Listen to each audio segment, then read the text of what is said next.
Hey guys, welcome back to Cruise Blog. It's Allie, and today we're going to be going through Royal Caribbean's ships by age from oldest to newest so you can get to know the cruise line's entire fleet. Let's get into it.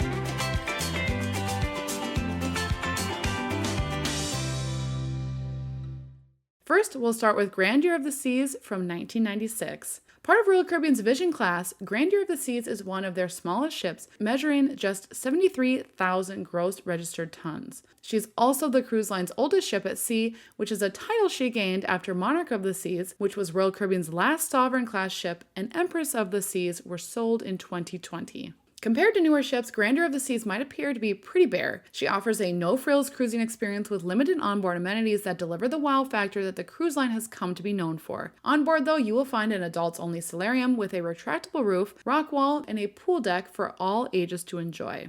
Next is Rhapsody of the Seas from May of 1997. 1 year after the launch of Grandeur of the Seas, another Vision-class ship began sailing. Like her sister ship, Rhapsody of the Seas can fit less than 2,000 people at double occupancy. Between June 2023 and April 2025, she will sail to the Caribbean and Europe.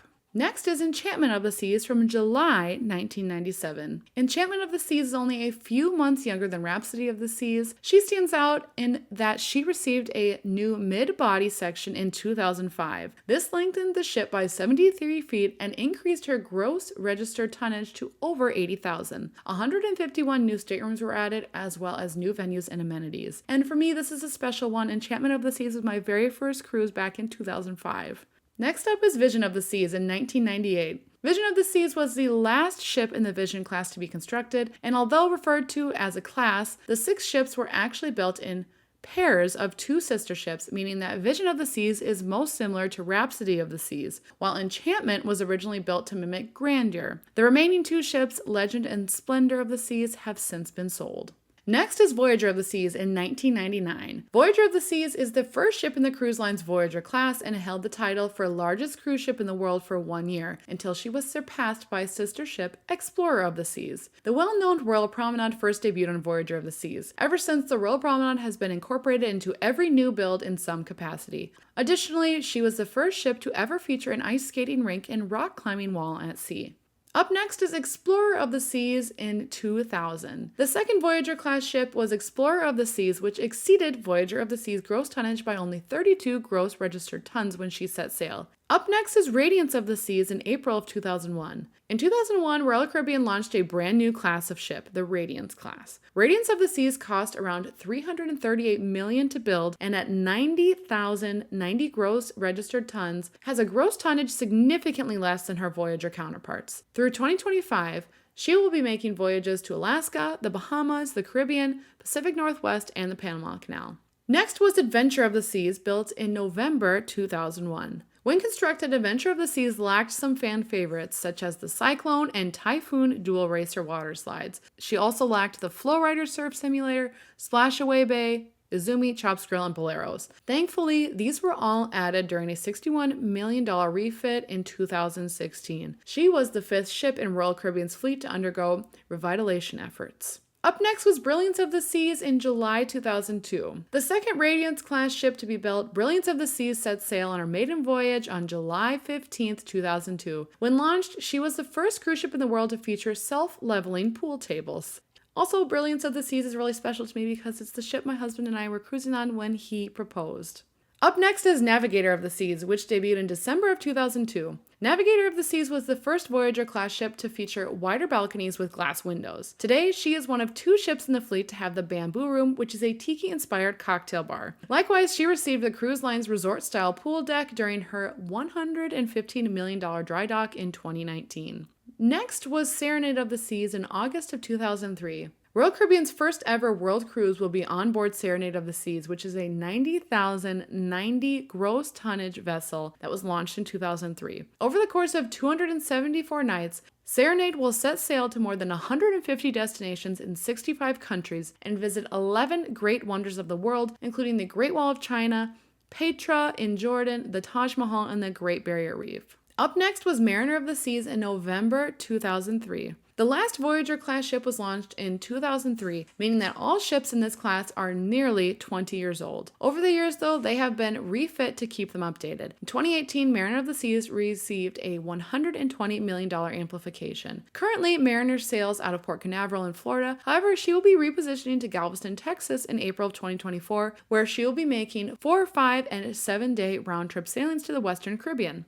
Up next was Jewel of the Seas in 2004. The fourth and final Radiance-class ship was Jewel of the Seas, which departed on her maiden voyage on May 8, 2004. Today, Jewel makes longer, more port-intensive sailings, including a 17-night Arctic Circle cruise, 15-night Ireland and Iceland cruise, a 14-night Greenland cruise, and a 12-night British Isles cruise. In fact, I just returned from a 12-night sailing on Jewel sailing to Iceland, and it was fantastic. Up next was Freedom of the Seas in 2006. Freedom of the Seas was launched in 2006, and while the ship drew inspiration from Voyager-class ships, she is larger, measuring 156,000 gross registered tons and clocking in at 1,111 feet long. In comparison, Voyager of the Seas comes in at 137 gross registered tons and is 1,000 feet long.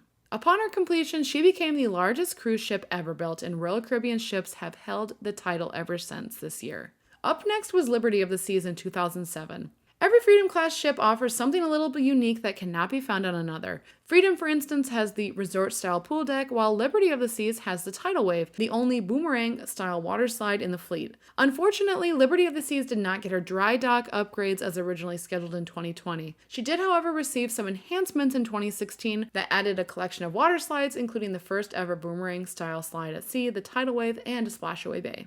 Up next was Independence of the Seas in 2008. Independence of the Seas set sail in 2008. 10 years later, she underwent a dry dock and got the first trampoline park at sea. Dubbed the Skypad, the virtual reality bungee experience has been retired from all 4 ships that it was on, including Independence, Mariner, Odyssey, and Spectrum of the Seas. Through April 2025, Independence of the Seas will call Florida her home port. She'll make anywhere from 3-night Bahama cruises up to 7-night Western Caribbean cruises. Up next was Oasis of the Seas in 2009. Oasis of the Seas truly redefined family vacation. The cruise ship, which was the first to ever surpass 200,000 gross registered tons, was the first to be divided into themed neighborhoods, all of which focus on providing a different experience. Moreover, she was the first cruise ship to feature a zip line, which allows guests to soar 9 decks above the boardwalk. Up next was Allure of the Seas in 2010. The second Oasis-class ship, Allure of the Seas, was launched 1 year after Oasis. While there was a renovation planned, this has been suspended. This would update Allure with some of the additions that were added to later Oasis-class ships, including the Ultimate Abyss Slide and the Perfect Storm Water Slide. Next was Quantum of the Seas in 2014. Quantum-class vessels were designed to function in both warm and cold weather conditions. For that reason, they have more indoor areas than other Royal Caribbean ships, such as having a Seaplex. The Seaplex boasts numerous activities throughout the cruise, such as dance and exercise classes, pickleball, soccer, roller skating, and even bumper cars. Quantum of the Seas also features a skydiving simulator and observation capsule that takes guests 300 feet above sea level. Up next was Anthem of the Seas in 2015. Anthem's first ever voyage, though, took place in April of 2015. In the summer, she sails out of Southampton around Europe. In October 2023, however, she will cross the Atlantic to sail from Cape Liberty for the winter, offering 7- and 8-night Bahamas cruises. Up next was Ovation of the Seas in April 2016. 2016 was a busy year for Royal Caribbean as they had 2 ships launch within 2 months of one another. The first, Ovation of the Seas, left on April 16th, with Harmony of the Seas following on May 29th. Ovation of the Seas is one of 2 ships in the entire fleet to feature dining venue, fish, and ships, with the other being Independence of the Seas. Here you can find items such as fish and chips, chicken fingers, and deep-fried candy bars. Up next was Harmony of the Seas in May 2016. Following Royal Caribbean's 6-year break from releasing new Oasis-class ships, Harmony of the Seas set sail in May of 2016. She differs from her 2 younger sisters in that she features redesigned cabins and is the only Oasis-class ship that does not have a pool inside of the adults-only solarium. When she was first launched, she was the only ship to feature the Ultimate Abyss and the Perfect Storm water slides. Since then, these amenities have been added to Oasis of the Seas, and many other ships throughout Royal Caribbean's fleet have received water slides too.